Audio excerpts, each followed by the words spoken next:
नमस्कार साथियों। सत्य की ऑनलाइन क्लासेज में आपका स्वागत है।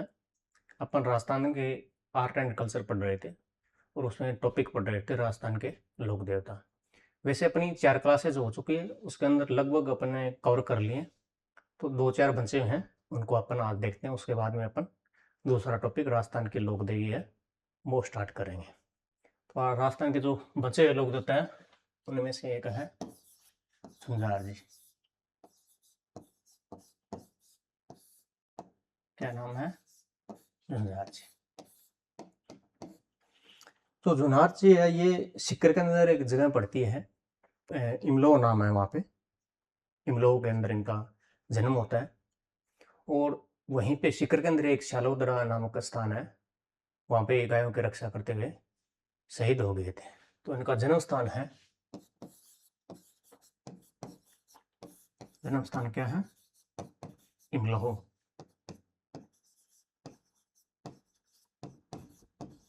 सीकर के अंदर। और शालोदरा के अंदर ये गायों की रक्षा करते हैं। कहाँ पे? शालोदरा में।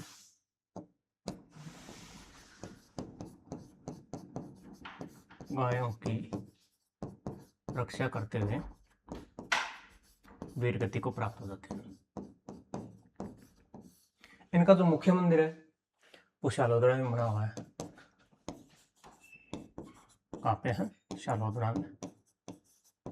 और इस मंदिर के अंदर, जो शालोदरा गांव के अंदर बना हुआ है, उस मंदिर के अंदर दूल्हा दुल्हन और 3 भाइयों की मूर्तियां स्थित हैं। तो इसके अंदर ज्यादातर अगर क्वेश्चन पूछा जाता है तो यही पूछा जाता है कि दूल्हा दुल्हन और 3 भाइयों की मूर्तियां स्थित है, वो कहाँ पे है, किस देवता से संबंधित है? लोक देवता से संबंधित है। तो दूल्हा दुल्हन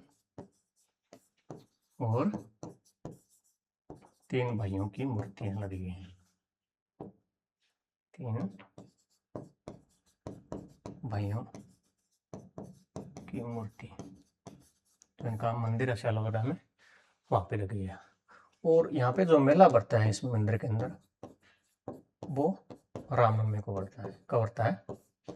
रामनवमी को। झुंझार जी महाराज, इनका जन्म हुआ था इमलो, सीकर के अंदर। सीकर के अंदर एक अन्य जगह पड़ती है शालोदरा, वहाँ पे गायों की रक्षा करते हुए वीर गति को प्राप्त हो गए थे। तो वहीं पे इनका मंदिर बना दिया गया। उस मंदिर के अंदर दूल्हा दुल्हन और 3 भाइयों की मूर्तियां लगी हुई है। वहाँ पे मेला बढ़ता है, वो रामनवमी को बढ़ता है। बस इतनी इन्फॉर्मेशन इनके बारे में। आगे बढ़ते हैं। आगे है वीर फत्ता जी। क्या नाम है? वीर फत्ता जी। मैं इससे पहले वाली क्लास, शायद इससे पहले वाली होगी, उसमें जब पढ़ा रहा था तो आपको बताया था कि जालोर क्षेत्र का जो लोक देवता है एक विशेष, और एक है अजमेर के लोक देवता विशेष। जिले के हिसाब से दो दो लोक देवता है, उनसे संबंधित क्वेश्चन भी पूछा जा चुका है, आने की संभावना बहुत ज़्यादा है। तो जालोर के जो लोक देवता थे मैंने बताया था वो थे तल्लीनाथ जी। तो जालोर के अंदर एक जगह पड़ती है सांथू। क्या नाम है? सांथू। जालोर के अंदर इनका जो मंदिर है मुख्य, वो बना हुआ है। कहाँ पे है? सांथू, जालोर के अंदर। और जालोर के जो लोक देवता है वो है तल्लीनाथ जी। ये गायों की रक्षा करते हुए शहीद हो गए। उनका जो मेला बढ़ता है वो है चैत्र शुक्ल नवमी को।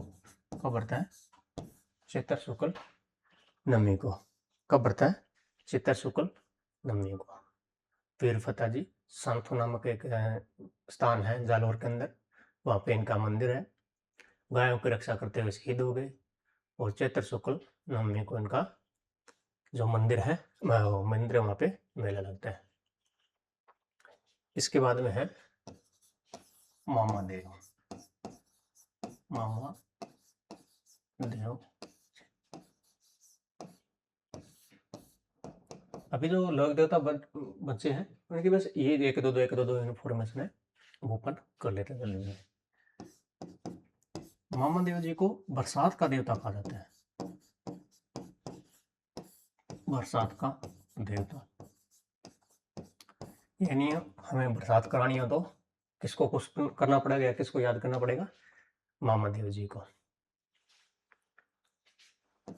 इनको खुश करने के लिए, महादेव जी को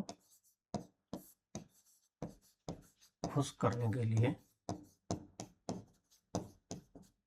भैंसे की बलि दी जाती है। किसकी बलि? भैंसे की।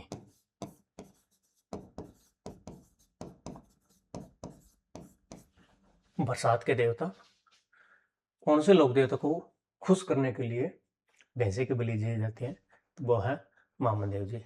इनका मंदिर नहीं होता, तो मंदिर नहीं होता तो अपन इनको जाके कहाँ खुश करें या इनकी पूजा अर्चना है वो कहाँ करें? तो इनका एक लकड़ी का तोरण होता है, वो गांव के बाहर कई मुख्य जगह पर लगा दिया जाता है, तो उन्हीं की पूजा होती है। इनका मंदिर होता है नहीं होता? नहीं होता। तो किसकी पूजा की जाती है? तोरण की पूजा की जाती है।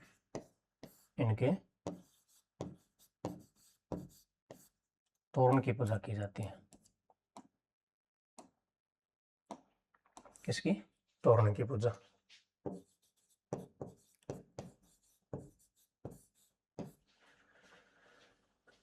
अगले लोक देवता है आलम जी। क्या नाम है? आलम जी।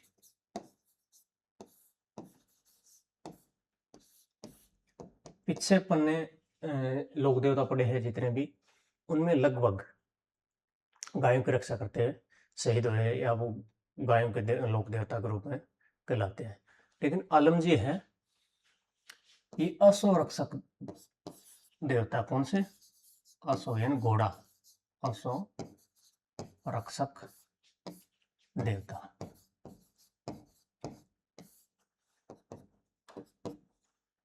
कौन से, किस पशु के लोक देवता है? अश्व रक्षक। और ऊंट रक्षक बाबूजी महाराज। ऊंटों की रक्षा के लिए या ऊंट के बीमार होने पर कौन से लोक देवता की पूजा करते हैं अपन? तो वो है बाबूजी महाराज। उसी प्रकार जब घोड़ा या अश्व बीमार हो जाता है तो अपन किसकी पूजा करते हैं? आलम जी की। इनका जो मुख्य मंदिर है, मुख्य मंदिर है वो कहाँ पे है? धोरी मन्ना, बाड़मेर के जगह पड़ती है धोरी मन्ना, वहां पे इनका क्या है? मुख्य मंदिर। एक बात याद रखना, ये जो राठौड़ थे उनकी एक जेत मालोत शाखा थी, जेत मालोत। ये जेत मालोत राठौड़ थे। जैसे अपन ने पढ़ा है ना जयमल मेड़तिया, तो राजपूतों को ये राठौड़ों की मेड़तिया शाखा थी। इसी प्रकार ये जो राठौड़ है उनकी जेत मालोत राठौड़ थे। तो सीधे सीधे किसने पूछा लिया जाता है केवल कौन सा लोक देवता राठौड़ों की जेतमालोत शाखा से संबंधित है? तो वह है आलम जी। असुरक्षक देवता, मुख्य मंदिर दोरमेना बाड़मेर और जेतमालोत राठौड़। आगे है डोंगजी जवाहर जी। डोंगजी और जवाहर जी अपने समय के रॉबिन हुड, सॉरी, ये सीकर के अंदर की जगह पड़ती है बाठोट पाटोदा। कहाँ पे? सीकर के अंदर बाठोट पाटोदा। कहाँ पे? सीकर के अंदर बाठोट पाटोदा नाम से जगह पड़ती है। वहां के ये सामंत थे, ये याद रखना। सामंत आदित्य बारे अपन भूल जाते हैं आगे। बाठोट पाटोदा के सामंत थे। बाद में ये क्या करते थे? अमीरों का धन लूटा और गरीबों में बांट दिया, यानी रॉबिन हुड बन गए। अमीरों से लूट कर धन गरीबों में बांट दिए। तो ये खूब लोकप्रिय थे अपने टाइम के। इनके जो सहयोगी थे इस काम के अंदर, प्रमुख सोगी थे, उनके नाम है। तो कई बार सीधा सीधा पूछ लिया जाता है कि डोंगजी जवार के जो सोगे है इनमें से कौन है या कौन नहीं है। उनमें से एक है लोठूजी निठारवाल। क्या नाम है? लोठूजी निठारवाल। एक है भील जाति से करना भील। क्या नाम है? करना भील, लोठूजी निठारवाल। एक लोहार जाति थे से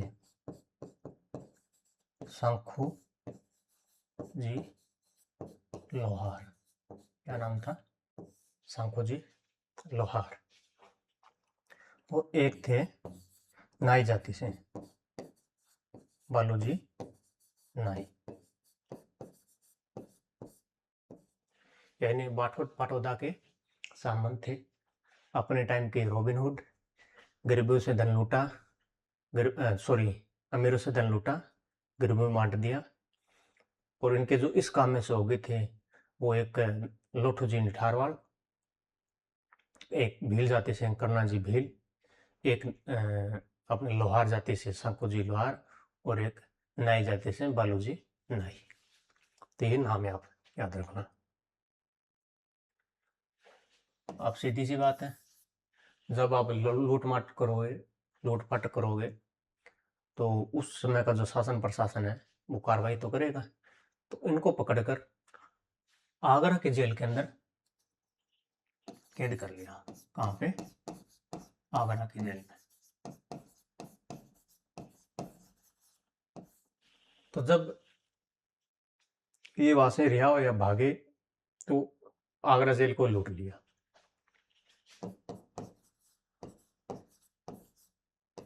और जब 1857 की क्रांति हुई, 1857 की क्रांति, तब अंग्रेजों की छावनी थी नसीराबाद छावनी। कौन सी छावनी? नसीराबाद छावनी। उनको लूट लेते हैं।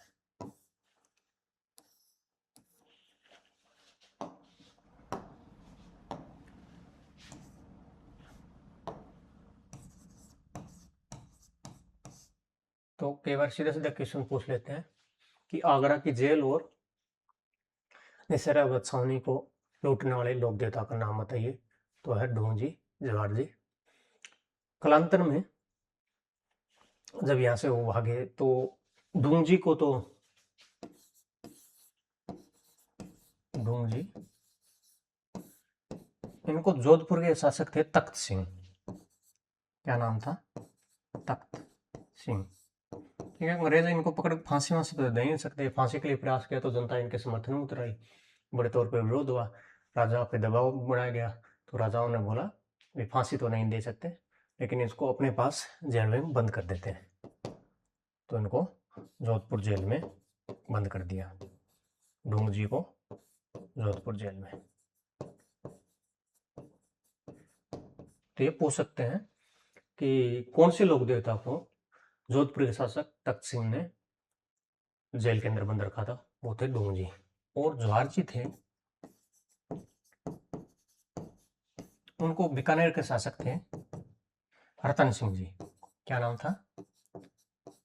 रतन सिंह जी। उन्होंने बीकानेर जेल में बंद कर दिया, बीकानेर जेल। इसके बाद आते हैं खेतला जी। खेतला जी पाली के अंदर एक जगह पड़ती है सोनाना। क्या नाम है? सोनाना पाली। वहां पे इनका मुख्य मंदिर है। और जो हकलाने वाले बच्चे हैं, ये सांप नहीं बोला जाता बचपन के अंदर कई बार, तो उनकी बोलते हैं यहाँ पे धोख लगाने पे सांप बोलने लगते हैं। इनकी आवाज क्या हो जाती है? सांप हो जाती है। यहाँ पे हकलाने वाले बच्चों का इलाज किया जाता है। हकलाने वाले बच्चों का इलाज कौन सा लेख देता है? जो हकलाने हकलाने वाले बच्चों का इलाज करते हैं, तो वो है खेतला जी। अपन लोक देवता हो गए समाप्त। आज पढ़ लेते हैं, थोड़ा सा एक बार देख लेते हैं क्या क्या पढ़ा है। पहले थे झुंझार जी, जिनका जन्म स्थान है इमलोग सीकर के अंदर। शालोदड़ा के अंदर गायों की रक्षा करते हुए शहीद हो जाते हैं, वीरगति को प्राप्त हो जाते हैं। शालोदड़ा में इनका मुख्य मंदिर बना हुआ है। उस मुख्य मंदिर के अंदर जो मुख्य बात है अपनों को ध्यान रखने होंगे, वो है कि यहाँ पे दूल्हा दुल्हन और 3 भाइयों की मूर्तियां बनी हुई है, और रामनवमी को यहाँ पे मेला लगता है। उसके बाद में आते हैं वीर फतेह जी, सांथू जालौर के अंदर एक जगह पड़ती है। चैत्र शुक्ल नवमी को मेला लगता है। ये गायों की रक्षा करते हुए शहीद हो गए थे। फिर है मामादेव जी, इन्हें क्या कहते हैं, बरसात के देवता। यानी जब अपने को बरसात की जरूरत हो तो किसकी आराधना करनी चाहिए, मामादेव जी की। इन्हें खुश करने के लिए किसकी बलि दी जाती है, भैंसे की बलि दी जाती है। किसकी बलि दी जाती है, भैंसे की बलि दी जाती है। एक अपन ने पिछली क्लासों में लघु देवता पढ़े थे, जो अपने पशु चिकित्सक थे, और उन्हें खुश करने के लिए क्या किया जाता था, 7 ग्वालों को भोजन किया जाता है, करवाया जाता था। मतलब 7 ग्वालों को अगर आप भोजन करवा दोगे तो वो लोग जब खुश हो जाते हैं। उनका क्या नाम था, आप कमेंट के अंदर बताना मेरे को। इनका मंदिर नहीं होता, तो इनके तोरण होता है, उनकी पूजा की जाती है। लकड़ी का बना तोरण होता है, वो गाँव के बाहर मुख्य जगह पर लगा दिया जाता है। फिर आते हैं आलम जी, बाड़मेर है जिला, वहाँ पे एक जगह पड़ती है धोरीमन्ना। धोरीमन्ना के अंदर इनका मुख्य मंदिर है, और ये असव रक्षक देवता के रूप में जाने जाते हैं। जैसे पापू जी महाराज थे ना, ऊंट रक्षक देवता, इसी तरह आलम जी है वो है असव रक्षक देवता। और राठौड़ों की जो जेतमाल शाखा है उनसे संबंधित रखते हैं। राठौड़ों की जेतमाल शाखा से संबंध।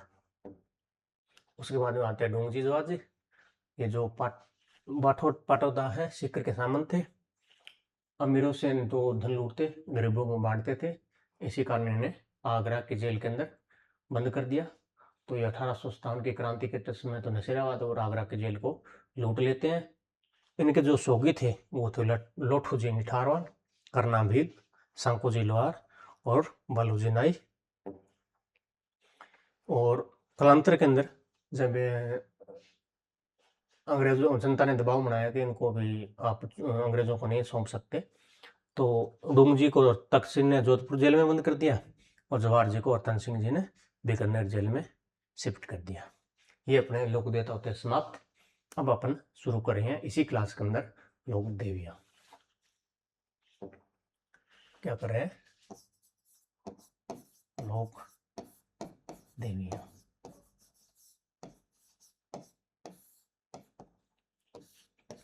लोक देवियां पढ़ेंगे अपन, तो अपन 2 शब्द जो है वो बार बार पढ़ेंगे। एक कुल देवी, क्या नाम है, कुल देवी। और एक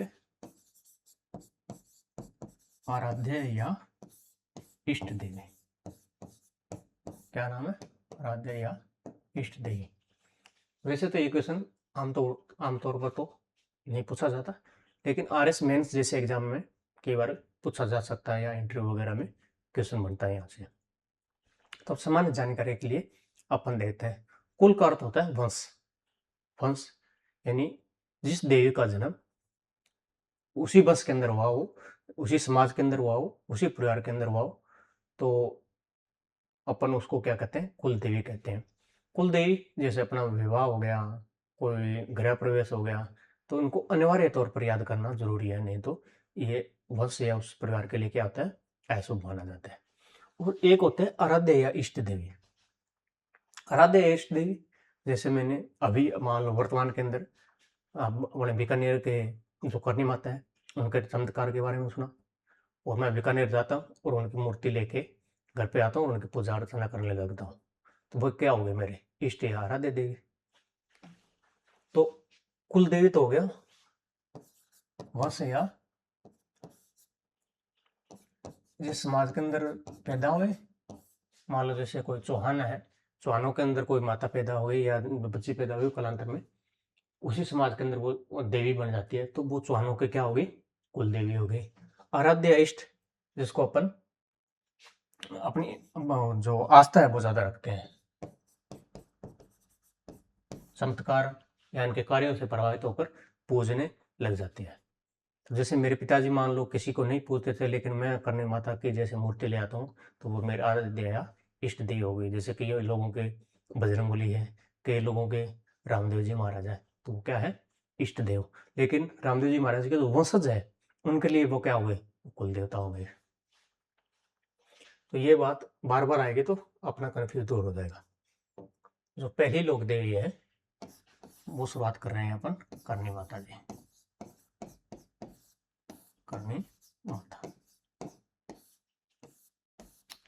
करनी माता का जो जन्म है, जन्म स्थान वो जोधपुर में एक जगह पड़ती है सुआप। कहाँ पे, जोधपुर के अंदर एक जगह पड़ती है सुआप, वहां पे हुआ था। जोधपुर में जगह पड़ती है एक सुआप, सुआप के अंदर जन्म हुआ था चारण परिवार में। चारण तो समाज है वहां पे, तो ये चारण समाज की क्या होगी, कुलदेव होगी। अब इसको चमत्कारों को देखते हुए या इसके कार्य से प्रभावित होकर जो अन्य लोग पूजे उनके क्या होगी, ये आराध्य देवी या इष्ट देवी होगी। जैसे मैं अभी बता रहा था चारण समाज में इनका बचपन का नाम क्या था, रिद्धि भाई। बचपन का नाम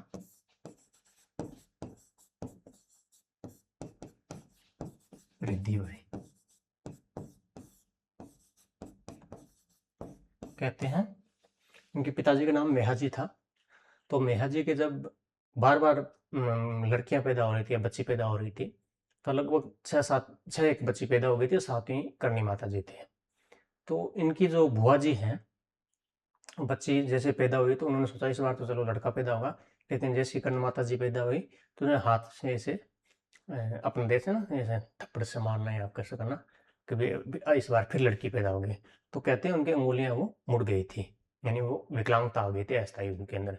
जब करनी माता 4-5 साल के हो जाते हैं तो उनका हाथ अपने हाथ में लेते हैं और चमत्कार के द्वारा अपने उन हाथों को क्या कर देते हैं, सही कर देते हैं। तब इनकी बुआ जी बोलते हैं ये करनी, करनी होता कार्य, संस्कृत शब्द में कार्य या चमत्कार, ये अपने करनी के कारण संसार के अंदर फेमस हो गई, या इसका जो ये कन्या है वो साधारण नहीं है। उसके बाद में इनका नाम क्या पड़ता है, करनी माता पड़ता है। करनी माता स्वाप जोधपुर में था, और यहीं के पास में मान लो ये स्वाप जोधपुर है, मारवाड़ कहते थे उस टाइम में, मारवाड़। और मारवाड़ के पास में एक जगह पड़ती है जंगल प्रदेश, क्या नाम था, जंगल प्रदेश। बीकानेर का राज्य की स्थापना हुई थी, उससे पहले इस जगह का क्या नाम था, जंगल प्रदेश।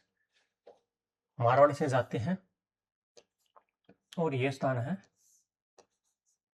नेड़ी या नेहेड़ी, यहाँ पे जाके रहने लगते हैं। सर्वप्रथम जब बीकानेर के अंदर करणी माता जी जाते हैं तो किस स्थान पे रहते हैं, नेड़ी या नहेड़ी। और यहाँ पे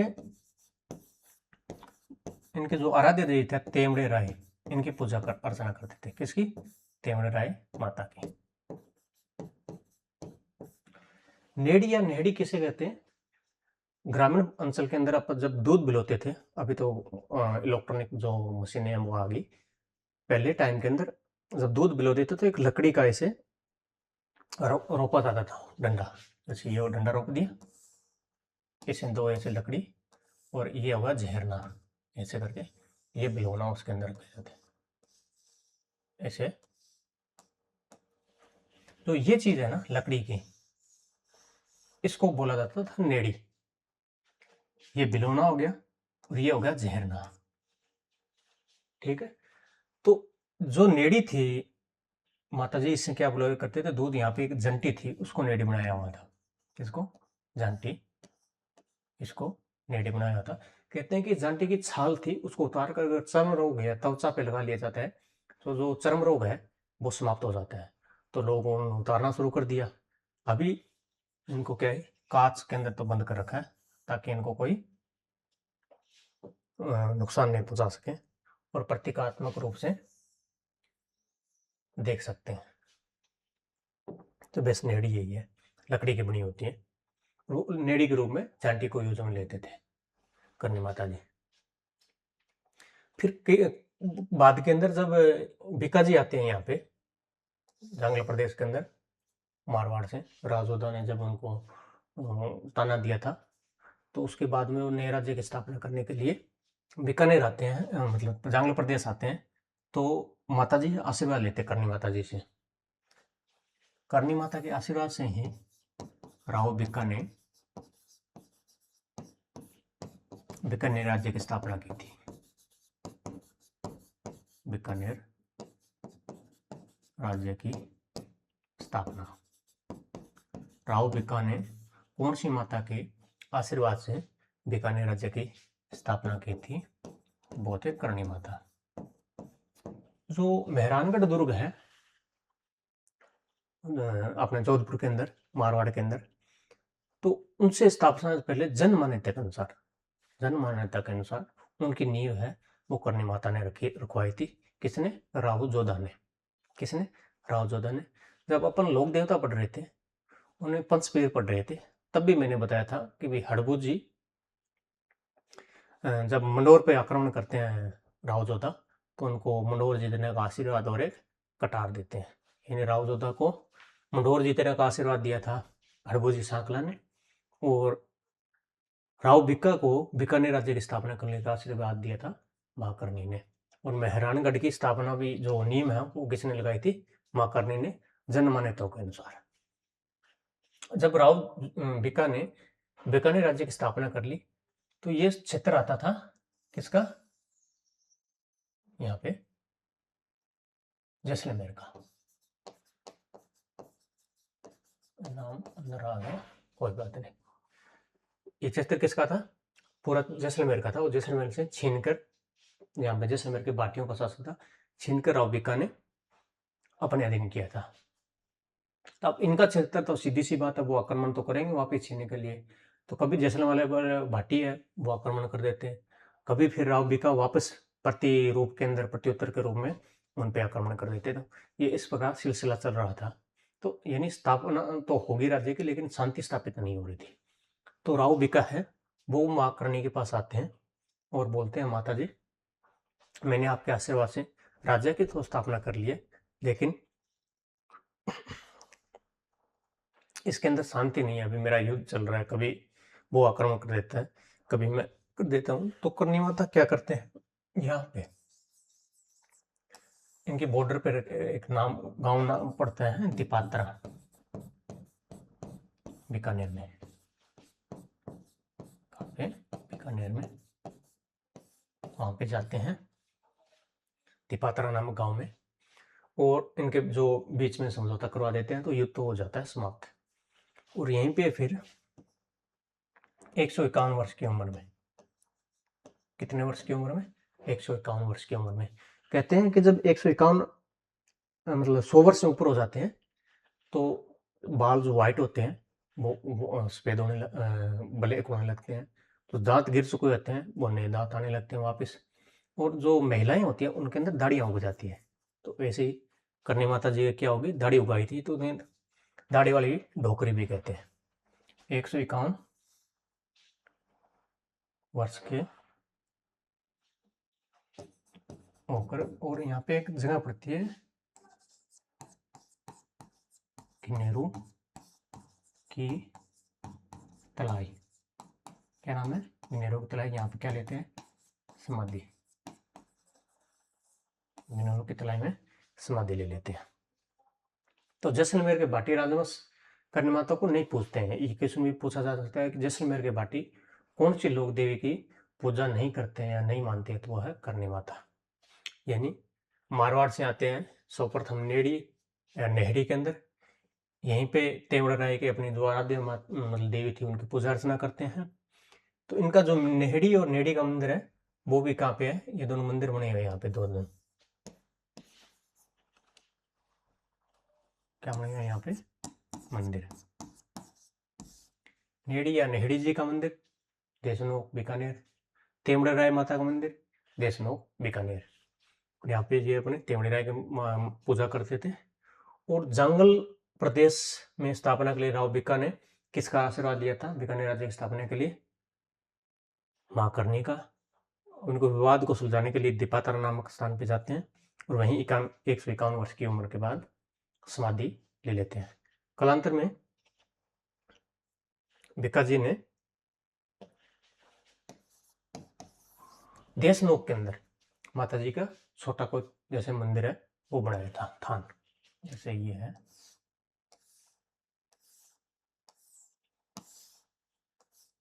कहाँ पे? देशनोक के अंदर। वैसे तो नाक है ही, पुष्कर नाम ब्राह्मणों ने इसको नोक में बदल दिया, देशनोक बीकानेर। बाद में सूरत सिंह ने इनका मंदिर निर्माण कराया था पूरा। किसने? सूरत सिंह ने, बीकानेर के थे सूरत सिंह जी ने। और जो वर्तमान स्वरूप है वो महाराजा गंगा सिंह ने, महाराजा गंगा सिंह जी ने। तो आज अपन जो स्वरूप देखते हैं वो किसने बनाया था? महाराजा गंगा सिंह जी ने। अब जब अपन देशनोक जाते हैं तो अपन देखते हैं वहां पे चूहे बहुत ज्यादा है। क्या है? चूहे। तो इन्हें चूहों वाला मंदिर के भी कहते हैं। चूहे वाला मंदिर है, चूहों का मंदिर, चूहों का मंदिर। कौन सी लोक देवी का मंदिर है वो? चूहों का मंदिर, या चूहों के नाम के मंदिर से फेमस है तो वो है करणी माता। चूहों को क्या कहा जाता है? काबा। क्या कहा जाता है? काबा। और जो सफेद काबा है, सफेद काबों का दर्शन करना शुभ माना जाता है। कौन से काबों का? सफेद काबों का। सफेद चूहों का दर्शन शुभ माना जाता है। इनका जो मंदिर है, मंदिर को मठ कहते हैं। क्या कहते हैं? मठ। जैसे अपन ने पढ़ा था रामदेव जी महाराज का जो मंदिर है उसे देवरा कहते हैं, जैसे रामदेवरा। गोगा जी महाराज का जो मंदिर है उसे मेड़ी कहते हैं, जैसे गोगा मेड़ी। उसी प्रकार करणी माता का जो मंदिर है उसे मठ कहते हैं। क्या कहते हैं? मठ। यहाँ पे चूहे हैं ज्यादा, चूहा होने के कारण चूहों का मंदिर कहते हैं। चूह को कहते हैं काबा। ये जो चूहे हैं कहते हैं ये करणी माता के वंशज है। इनकी जो छोटी बहन थी गुलाब देवी, उनका जो बच्चा था वो कोलाई झील के अंदर गिर गया था और गिरकर उनकी मृत्यु हो गई थी। तब कहते हैं करणी माता जी ने तपस्या की, ध्यान लगाया और यमराज जी से उनको वापस लाने की कोशिश की। लेकिन यमराज जी ने कहा कि वो तो पहले ही ऑलरेडी किसी दूसरे शरीर में प्रवेश कर चुके हैं तो वापस तो नहीं आएंगे। तो उसके बाद में करणी माता जी से करणी माता जी ने यमराज जी से कहा कि आज के बाद में आप जो मेरे वंशज आप उनको नहीं लेके जाओगे, वो मेरे ही चरणों में रहेंगे। और वो कहते हैं वो चूहों के रूप में, चारण है जो चूहों के रूप में माता जी के शरण में रहते हैं। तो ये चूहे हैं, किसके हैं? चारणों के जो वंशज है वो ये चूहे हैं। अब इनके अंदर जो ये गेट है, मान के चलो जैसे ये गेट है,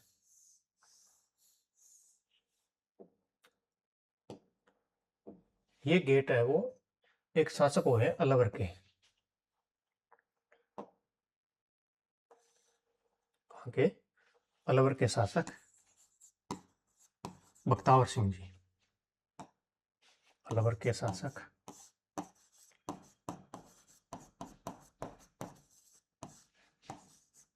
बख्तावर सिंह जी ने बनवाए थे। तो ये गेट है ये सोने से मंडित है, सोने चांदी से जड़ित है। ये गेट उनकी बीमारी, माता जी ने चमत्कार दिखाया था और उनकी बीमारी ठीक कर दी थी। इस कारण जो गेट है वो अलवर के शासक बख्तावर सिंह जी ने चढ़ाए थे। तो कई बार सीधा सीधा पूछ लिया जाता है, क्योंकि बीकानेर के अंदर तो लगभग अपन यही सोचेंगे भी महाराजा गंगा सिंह हो सकते हैं, या राव भिक्काजी हो सकते हैं, या सूरत सिंह जी हो सकते हैं, या डूंगर सिंह जी हो सकते हैं। उन्होंने भी मंदिर के अंदर अपना योगदान दिया था। लेकिन इसके जो गेट हैं वो एक अलवर के शासक थे, उनका क्या नाम था? बख्तावर सिंह जी, उन्होंने चढ़ाए थे। आगे बढ़ते हैं। इन्हें क्या कहते हैं? दाढ़ी वाली डोकरी। दाढ़ी वाली डोकरी, दाढ़ी उगाई थी तो दाढ़ी वाली डोकरी। अब ये इनको बीकानेर वाले ये अपने राठौड़ मानते हैं, तो ये क्या हुए? राठौड़ों इष्ट देवी। बीकानेर के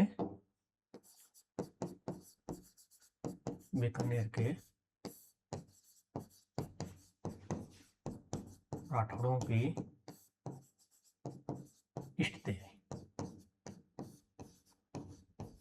कौन सी देवी? इष्ट देवी, दाढ़ी वाली डोकरी, बीकानेर के राठौड़ों की इष्ट देवी। जो इनका मंदिर है वहां पे तो कढ़ाइयां रखी हुई है।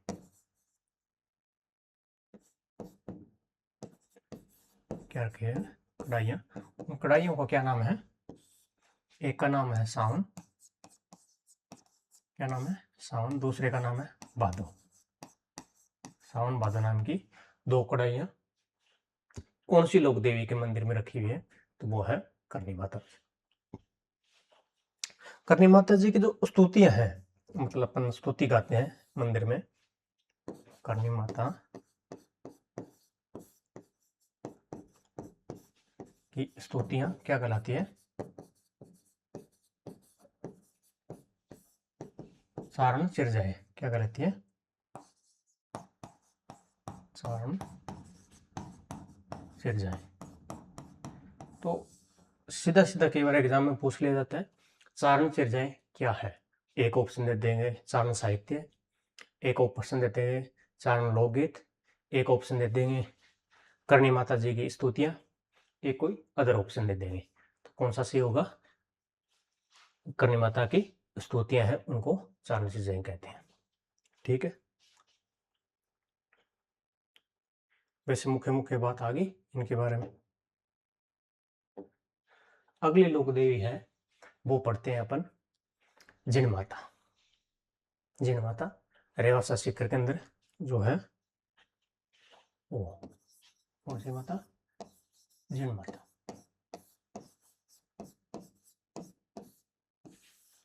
जिन माता जी का जो जन्म है वो कहाँ पे हुआ था? चूरू के अंदर एक गांव पड़ता है धुंध, वहां पे हुआ था। कहाँ पे? धुंध गांव चूरू के अंदर। कहते हैं जब करणी माता जी के एक भाई भी था, इनका नाम था हर्ष। तो जब हर्ष जी की शादी हो गई थी, जो जिन माता और उनकी जो भाभी है वो कुएं पे पानी भरने के लिए गए हुए थे, और ऐसे आते आते उनके बीच में बहस हो गई। तो उनकी जो भाभी है वो उनकी जिन माता से पूछने लगे कि आपके भाई है वो सबसे ज़्यादा प्रेम किसे करते हैं, आपसे करते हैं या मेरे से करते हैं?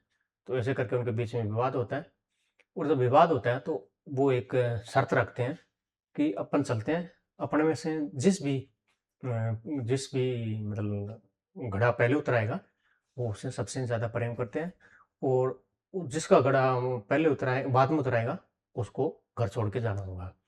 तो जैसे ही घर पे पहुंचते हैं तो हर्ष ने जो अपनी वाइफ थी, अपनी पत्नी थी, उनका घड़े पहले उतरा दिया। तो इस बात से जिन माता जी नाराज हो गए, और जिन माता जी नाराज हो गए और जो काजल पर्वत है अपने अरावली श्रृंखला के अंदर सीकर के अंदर रेवासा में, वहां पे चले जाते हैं और भगवान शिव की आराधना करने लगते हैं। और पीछे पीछे जिन भी ये अपने हर्ष भी जाते हैं और उनको मनवार करते हैं कि चलो बहन घर पे चलो, जब लेकिन नहीं आते तो हर्ष भी वहाँ पे पूजा अर्चना करने लग जाते हैं और वो भैरव बन जाते हैं। इनका जो मंदिर है कहाँ पे है? रेवासा सीकर में। कहाँ पे? रेवासा सीकर में।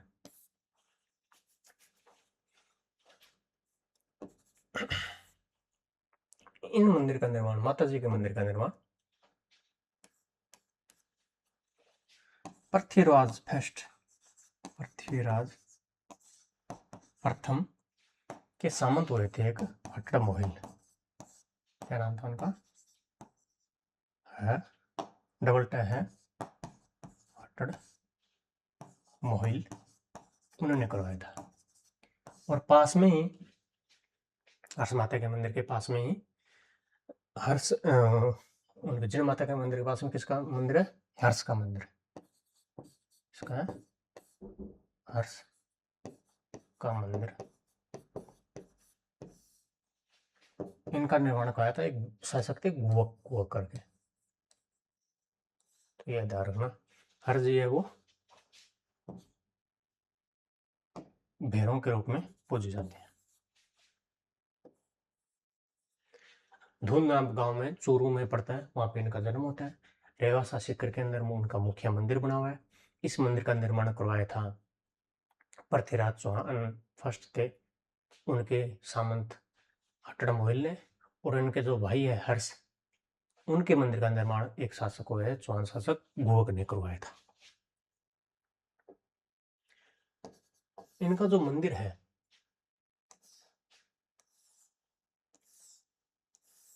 मान लो ये मंदिर है, तो इस पे एक बार औरंगजेब आक्रमण कर देता है।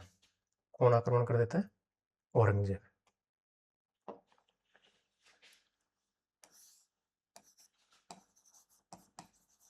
आक्रमण कौन करता है? औरंगजेब।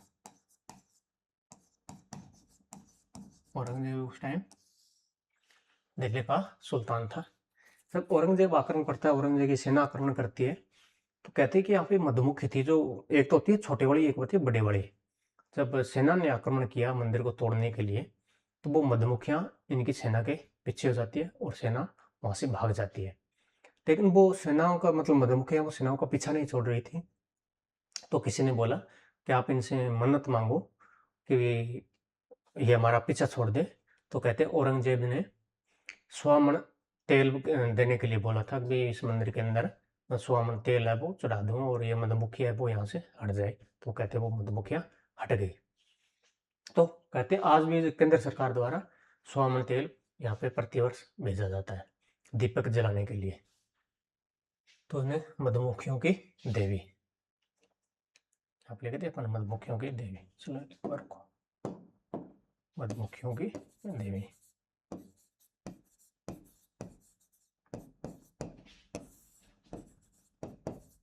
किनकी देवी? मधुमक्खियों की देवी। जो औरंगजेब है, इन कुष्ठ रोग से मुक्ति पाने के लिए, कुष्ठ रोग से मुक्ति पाने के लिए माता जी से मन्नत मांगी, और वो मन्नत पूरी होने पे यहाँ पे एक छत्र जैसे ये मंदिर है, मान लो ये मूर्ति है, इस मूर्ति के अंदर छत्र सिंह से लटकता हुआ गोल गोल कटोरी का आकृति होती है, उसे क्या कहते हैं? छत्र कहते हैं।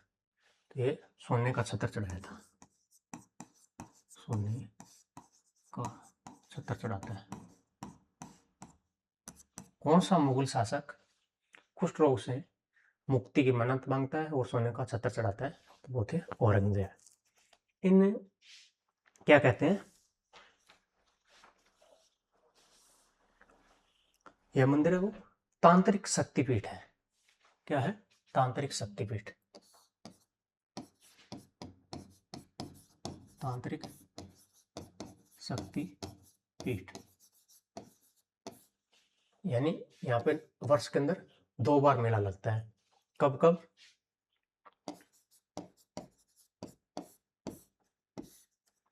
एक तो जो चैत्र के नवरात्र आते हैं तब, और एक जो आश्विन के नवरात्र आते हैं तब।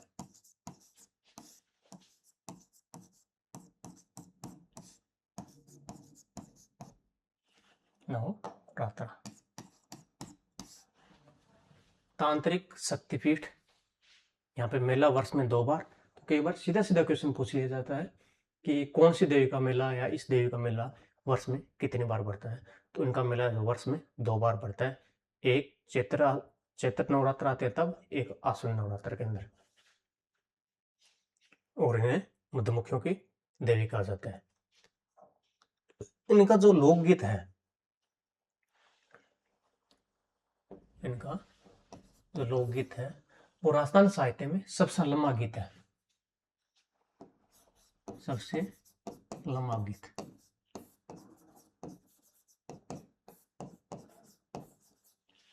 ऐसी कौन सी लोक देवी है जिनका जो गीत है वो सबसे लंबा है? एक मिनट पानी पी लें।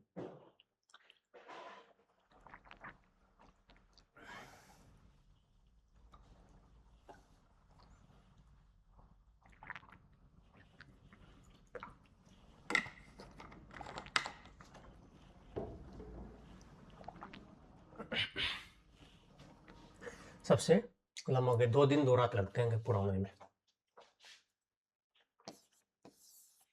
और ये जो चौहानों की क्या है, इष्ट देवी, चौहानों की इष्ट देवी, और जो सीकर के चौहान उनकी कुल देवी, सीकर के चौहानों की कुल देवी। इनका जो मंदिर है अपने काजल पर्वत पर, वहां पे अखंड ज्योति जलती रहती है। जो दीप है वो अखंड ज्योति है, उनसे जलते रहे, उनको बोलते हैं काजल बंधा रहता है। यानी काजल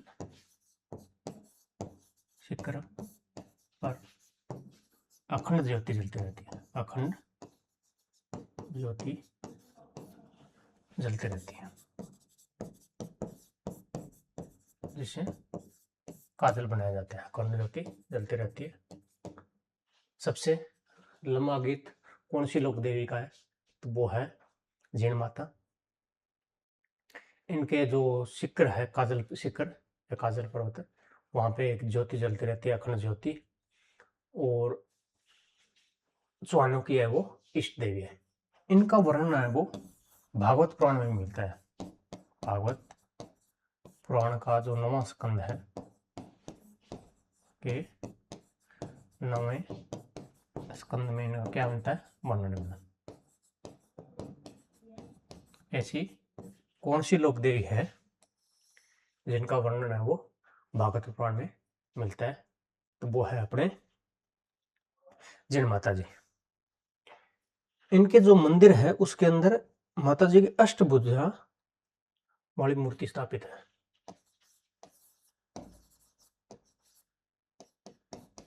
अष्टभुजा वाली मूर्ति स्थापित है। कितने भुजा वाली? अष्टभुजा वाली मूर्ति। इनके मंदिर में कनफटे जोगी लगाते ना, कनफटे ऐसे, यहाँ से कान के अंदर बड़े बड़े ऐसे कुंडल से डाले हुए कनफटे जोगी केसरिया कपड़ा पहनकर, कौन सा? केसरिया कपड़े पहनकर, माथे पर सिंदूर लगाकर,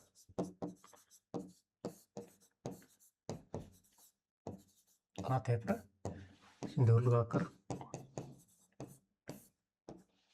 डमरू और सारंगी साथ, डमरू और सारंगी बजाकर, सारंगी बजाकर गाते हैं। क्या करते हैं? गाते हैं। तो क्वेश्चन पूछ लेंगे कई बार, जैसे वाद्य अंतर है तो वहीं पे क्वेश्चन पूछ जाता है कि डमरू और सारंगी का जो मतलब वाद्य है वो कहाँ किया जाता है? तो जिन माता के यहाँ कनफटे जोगी है वो केसरिया और कपड़े पहनते हैं और माथे पर सिंदूर लगाकर इनका जो गीत है वो गाते हैं। अष्टभुजा वाली मूर्ति होगी। माता जी के बारे में अपन और पढ़ते हैं। इनकी 2.5 प्याला शराब है वो चढ़ाई जाती है। क्या चढ़ाई जाती है? 2.5 प्याला शराब, 2.5 प्याला शराब चढ़ाई जाती है, या मदिरा।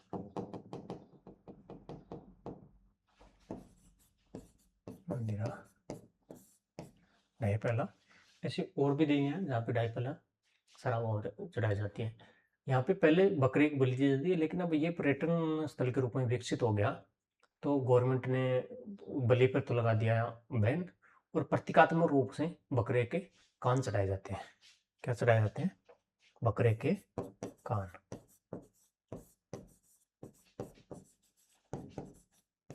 बकरे के कान। ये जो रस्म है ये क्या है? प्रतीकात्मक। प्रतीकात्मक रस्म है। कैसी रस्म है? प्रतीकात्मक रस्म। मेला अपन ने देख लिया। अष्टभुजा वाली मूर्ति है। कनफटे जोगी।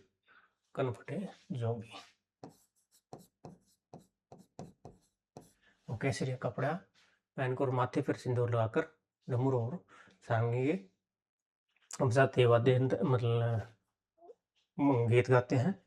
और ढाई पहला यहाँ पे मदिरा चढ़ाई जाती है। और बकरे के जो कान है वो प्रतीकात्मक रूप से चढ़ाए जाते हैं। प्रतीकात्मक रस्म है।